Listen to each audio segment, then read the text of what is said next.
Damien Leclerc est à Chengdu depuis 2 semaines.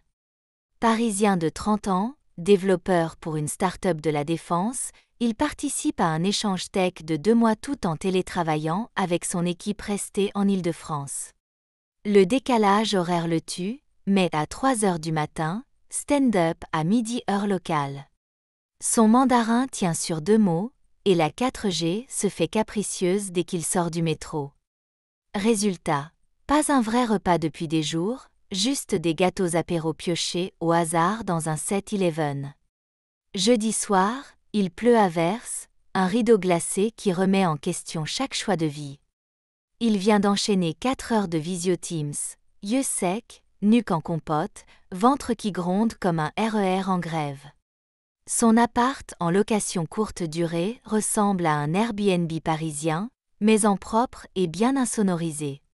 Il se rappelle l'appli Meituan, conseillée par sa collègue Linly, tu peux tout commander, haute peau, coupe de cheveux, pèse-personne connectée. Il ouvre l'interface, tout en chinois, mais la traduction auto s'active, il tape.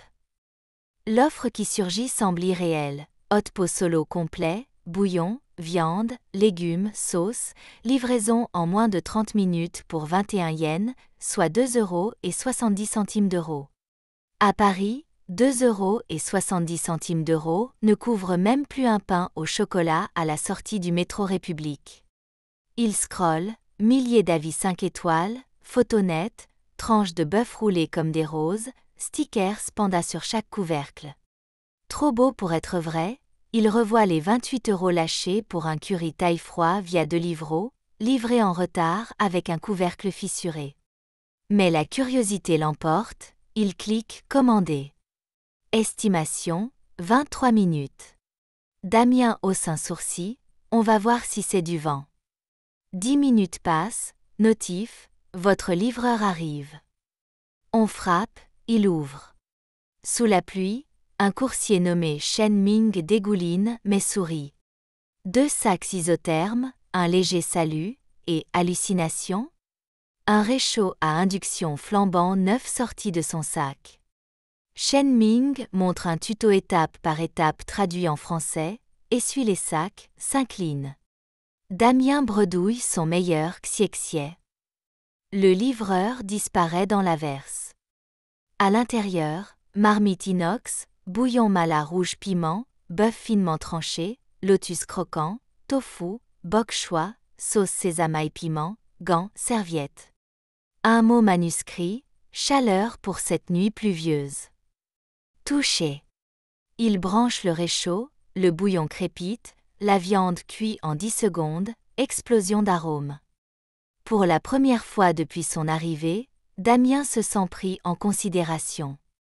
À Paris, on paye 3 € de frais de service, 2 € de frais de sac, puis l'appli réclame un pourboire énervé. Ici, pour 2,70 €, un inconnu lui apporte même la plaque de cuisson, à 22 heures sous la flotte. Il rouvre Meituan, parapluie, chargeur, médicaments, basket neuve, tout livré en 30 minutes, sans surtaxe cachée. En France, on appellerait ça du luxe, en Chine, c'est juste mardi. Le hot pot finit par embrumer la pièce d'un parfum poivré qui réveille ses neurones fatigués. Il réalise que la commodité occidentale est surtout un marketing de la galère, friction, mais au SAV, et l'éternel, désolé pour le désagrément. Il décide de sortir, explorer le quartier. Sous les néons, il loue un vélo partagé en scannant un QR code, la selle se règle automatiquement selon sa taille détectée par l'appareil photo. Rue Cuanzet, des vendeurs de brochettes sourient quand ils commandent en baragouinant. Le paiement mobile se fait en une vibration. Pas besoin de fouiller ses poches pour de la petite monnaie. Il filme les lanternes rouges, poste une story. En France, on fait 3 réunions pour choisir la police du QR code. Ici, ils ont déjà refait le système 2 fois. Son pote Pierre répond direct. Mec, la ligne 4 est fermée encore ce soir, je rentre à pied. Damien rentre, rassasié et détrempé, mais étonnamment heureux. Il se rappelle le prix d'un pass Navigo mensuel, compare à la flopée de trottinettes rechargées que l'on trouve à chaque coin de rue chinoise. Le lendemain, Lin-Li l'emmène dans un supermarché intelligent. Portail sans caisse, panier qui pèse tout, frigo qui facture à la seconde ouverture. Un robot enjambe les allées, propose du thé en dégustation. Damien pense à son Franprix de quartier, où 3 caisses automatiques sur 5 clignotent, appelle assistance. Ici, le gérant explique que l'IA prédit la rupture de stock avant qu'elle n'arrive. En sortant, il croise un passage piéton dont le feu adapte la durée au nombre de personnes repérées par caméra. Même les feux rouges sont plus flexibles que notre administration, lâche Damien. Lin-Li lui raconte sa demande de visa Schengen, 3 semaines d'attente, 10 documents, 80 €. Pour venir chez vous, il faut un dossier béton. Pour venir ici, un QR code suffit. Le soir, session karaoké avec l'équipe projet dans un bar décoré façon cyberpanda. Chaque salle a un serveur robot qui amène cocktails et gâteaux au matcha. Damien chante du Stromae et rigole en voyant le robot battre la mesure avec ses bras articulés. À la télé française, on débat encore de la menace robotique, ici, on boit un verre avec. Minuit, nouvelle averse. Un taxi autonome le ramène, lumière douce, siège chauffant, pas d'odeur de tabac froid. Le paiement s'effectue dès qu'il claque la porte, le reçu s'affiche sur son portable avant même qu'il n'atteigne l'ascenseur. Il repense au taxi parisien qui râle pour l'option carte bancaire. Dans l'appart, il appelle sa mère via WeChat. Elle se plaint du prix des courgettes au marché de Levallois, 4,50 € le kilo, c'est indécent. Il lui montre le hot-pot, lui décrit la livraison à 2,70 €. Elle pense qu'il exagère, il envoie le ticket. Silence de l'autre côté. Lin-Li renchérit en lui proposant de rejoindre un groupe d'achat communautaire. Chaque immeuble commande ensemble panier de légumes, prix de gros, livraison à l'aube. Damien teste, il paie 12 € pour 10 kilos de produits frais. En France, le même panier passe à 32 € chez Carrefour, s'il n'est pas en pénurie. Son manager français l'appelle pour un point hebdo. Il raconte son hot-pot, on lui répond « Fais gaffe à la contrefaçon ». Il éclate de rire. La réunion s'éternise sur la baisse de productivité due aux grèves transport. Damien, casque sur les oreilles, contemple le flot de scooters électriques qui, eux, ne font jamais grève. Il visite ensuite un hôpital public pour un test Covid obligatoire avant une conférence.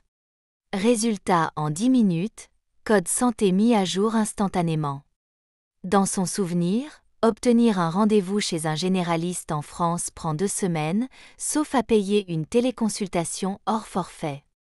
Là, tout est gratuit, fluide, numérique. Le soir, repas d'équipe dans un restaurant de cuisine fusion, ratatouille sichuanaise, magret laqué façon Péking. Le chef, formé au lycée hôtelier de Toulouse, plaisante « Ici, je peux innover sans qu'on m'appelle sacrilège ». Damien se laisse convaincre, il essaie un dessert de millefeuille au poivre vert. Surprise, mariage parfait, rien à voir avec la rigidité des cartes françaises.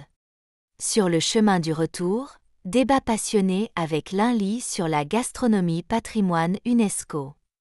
Il admet que la tradition française est devenue parfois carcan. Elle rétorque que la cuisine chinoise se réinvente sans complexe. Une semaine plus tard, nouvelle notification Meituan, promotion hot-pot duo à 19 yens. Il n'hésite plus, il invite Lin-Li pour un dîner improvisé dans son salon-chambre. Chen Ming revient, toujours souriant, mais cette fois avec un mini-réfrigérateur portatif en prêt gratuit pour garder les boissons. Damien n'en revient pas, même Amazon n'aurait pas pensé à ça. La discussion dérive sur la start-up nation française. Il se rappelle les promesses d'État plateforme, les salons Vivatech, les pitchs sur scène, mais peu de solutions qui améliorent le quotidien du citoyen lambda. Il note dans son journal, on confond souvent innovation et buzz. Ici, l'innovation se juge à la minute perdue en moins, pas au titre LinkedIn. L'un l'y acquiesce, le meilleur slogan, c'est un service qui marche. Damien explore aussi les ruelles, barbier traditionnel à 4 €, paiement par QR code sur un vieux Nokia ressuscité. Il filme, compare au tarif de 35 € chez Big Moustache boulevard Saint-Martin. Un dimanche, il prend le train grande vitesse Chengdu-Chongqing, 300 km en 1 heure. Dans le wagon, Wi-Fi gratuit, siège qui se tourne vers la fenêtre comme au cinéma. Il se souvient des retards récurrents du TGV Paris-Marseille, des prises ESB-HS. Et du sandwich SNCF à 5,50 €, sec comme un papier d'attestation. À Chongqing, il visite un pont suspendu géré par capteur sismique. Le guide explique que le trafic se ferme tout seul en cas de micro-tremblement. Chez nous, il faut attendre un arrêté municipal après l'incident, soupire Damien. Le soir même, FaceTime avec Pierre, celui-ci vient de passer 2 heures au service public pour renouveler son passeport. Damien a créé son compte Alipay et renouvelé son visa en ligne pendant le trajet retour. La différence le frappe. En France, la lenteur est perçue comme profondeur. En Chine, l'efficacité est vue comme respect. Dernière semaine, hackathon open source chez Tencent Cloud. L'équipe de Damien conçoit un module de paiement sans contact pour la RATP, version hypothétique. Les étudiants chinois implémentent la démo en 3 jours. Ils pensent à l'appel d'offres interminable qu'aurait nécessité la même prouesse à Paris. Ici, on teste, on déploie, puis on améliore, pas de comité Théodule.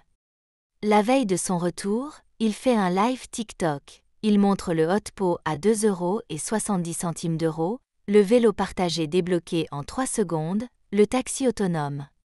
Les commentaires français oscillent entre admiration et scepticisme. Propagande, Photoshop, tu vas finir fliqué. Damien conclut son live. Je ne dis pas que tout est rose, mais leur quotidien m'a coûté moins cher et m'a respecté davantage que mon propre pays. Pourquoi ? Silence. Les questions restent en suspens. À l'aéroport de Chengdu, il embarque avec un seul bagage. Son sac à dos s'est rempli d'idées plutôt que de souvenirs kitsch. Dans la file d'attente, il dresse mentalement la liste des habitudes qu'il refuse désormais. Payer trop cher, attendre trop longtemps, accepter la médiocrité. Le vol décolle, écran tactile dernier cri, prise ESB fonctionnelle. Il pense aux Airbus A320 vintage d'Air France sur les liaisons court-courrier, écran en panne, siège qui grince. En survolant la Sibérie, il se promet de raconter cette histoire sans filtre. Pour que ses amis cessent de confondre « Made in China » avec « copie au rabais » et voient le service comme premier terrain d'innovation. Transition à Roissy, tapis bagage en panne, alarme stridente, chariot manquant. Instantané retour à la réalité. En chemin vers la station RERB, panne d'escalator, affiche, travaux 18 mois. Il éclate d'un rire nerveux, se dit qu'il a du pain sur la planche pour ne pas replonger dans l'acceptation molle. Dans la rame bondée, il commence à rédiger un billet médium, la France du hot pot à 28 € face à la Chine du hot pot à 2,70 €, chronique d'une claque culturelle. Premier paragraphe, je croyais vivre dans une start-up nation. J'ai découvert une file d'attente. Il appuie sur Publier, juste avant d'arriver à Gare du Nord. Notifs instantanés, like, partage, débats enflammés. Le sujet est brûlant, comme son hot pot de 2,70 €. Damien descend sur le quai, regarde la foule qui se presse vers les tourniquets. Il se répète intérieurement, la vraie liberté, c'est ne plus tolérer l'intolérable. Et tandis qu'il traîne sa valise sur le béton inégal, il sait qu'il ne verra plus jamais le mot « commodité » de la même façon.